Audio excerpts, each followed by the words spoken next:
هل يحتاج جهازك إلى إصلاح؟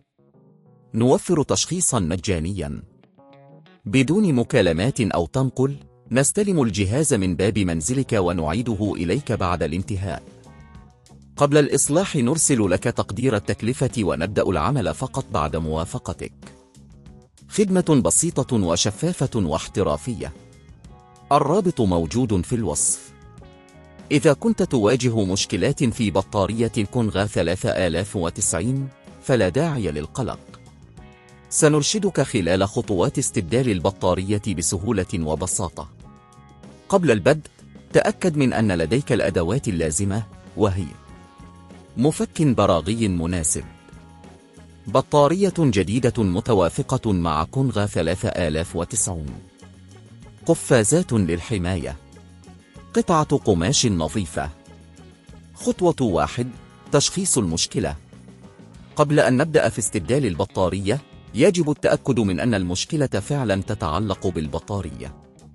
يمكنك القيام بذلك عبر فحص الجهاز للتأكد من عدم وجود أعطال أخرى، محاولة شحن البطارية لمدة 30 دقيقة، ثم التحقق إذا كانت هناك أي علامات على الشحن. إذا لم ينجح ذلك فانتقل إلى الخطوة التالية. خطوة 2: تجهيز العمل. قم بفصل الجهاز عن مصدر الطاقة وتأكد من أن الجهاز غير متصل بالشاحن. ارتدي القفازات للحماية. خطوة 3: فتح الجهاز. استخدم المفك لفك البراغي الموجودة في الجزء الخلفي من كونغا 3090. احرص على وضع البراغي في مكان آمن حتى لا تضيع. خطوة 4: استبدال البطارية. بعد فتح الجهاز ستجد البطارية موصولة بأسلاك. أزل الوصلات بعناية.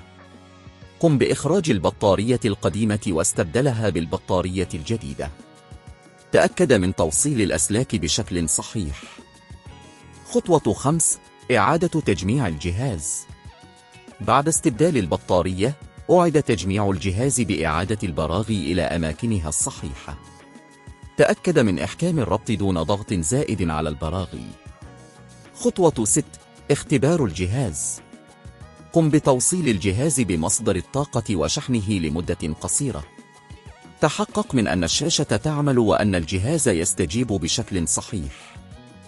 إذا واجهت أي مشاكل أثناء العملية يمكنك الاستفادة من خدماتنا، حيث نقدم تشخيصا مجانيا لمشكلات البطارية وخدمة الاستلام من المنزل.